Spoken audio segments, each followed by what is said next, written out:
छावा क्रांतीवीर सेना महाराष्ट्र राज्य यांची राज्यस्तरीय आढावा बैठक हॉटेल पाटीलवाडा पारदान फाटा गंगापूर नाशिक या ठिकाणी घेण्यात आली। या बैठकीमध्ये महाराष्ट्रातील पदाधिकाऱ्यांनी आपल्या अडीअडचणी संस्थापक अध्यक्ष करण गायकर यांच्यासमोर मांडल्या। तसेच करण गायकर यांनी देखील सर्व पदाधिकाऱ्यांना योग्य ते मार्गदर्शन करून सूचना केल्या आणि योग्य ते मार्गदर्शन केले। तसेच या बैठकीत येणाऱ्या विधानसभा निवडणुकीमध्ये छावा क्रांतीवीर सेना आपले 10 उमेदवार देणार असा ठराव मान्य करण्यात आला। या बैठकीला छावा क्रांतीवीर सेनेचे अध्यक्ष करण गायकर, शिवा तेलंग, आशिष हिरे, शिवाजी मोरे, अनिल राऊत, पंकज जोराड, नवनाथ शिंदे, विशाल गव्हाणे, गणेश माने, नितीन शिंदे, किरण बोरसे, वैभव दळवी, पुष्पा जगताप, संगीता सूर्यवंशी, अनिता शिंदे, सविता वाघ, रुपाली काकडे, वैशाली काळे, दीपाली लोखंडे तसेच संपूर्ण महाराष्ट्रातून छावा क्रांतीवीर सेनेचे पदाधिकारी आणि कार्यकर्ते मोठ्या संख्येने उपस्थित होते। छावा क्रांतीवीर सेना राज्यस्तरीय आढावा बैठक नाशिक या ठिकाणी आज संपन्न झाली।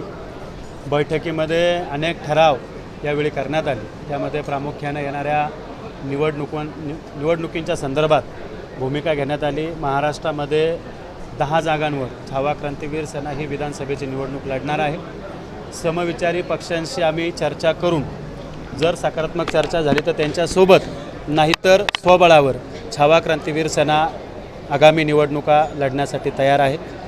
15 दिवसानंतर सर्व प्रदेश कार्यकारिणी सर्व जिल्हा प्रमुखांच्या उपस्थितीमध्ये राज्याचा दौरा सुरू करणार आहोत। त्यानंतर संघटनेचं 10वं राष्ट्रीय अधिवेशन शिर्डी या ठिकाणी घेण्यासाठी सर्वांचं एकमत झालं। त्याचाही ठराव या ठिकाणी पास झाला। येणाऱ्या काळामध्ये मराठा आरक्षण, शेतकरी, सहकार, शिक्षण या सगळ्याच विभागामध्ये छावा क्रांतीवीर सेना आक्रमकपणे आंदोलनं करेल।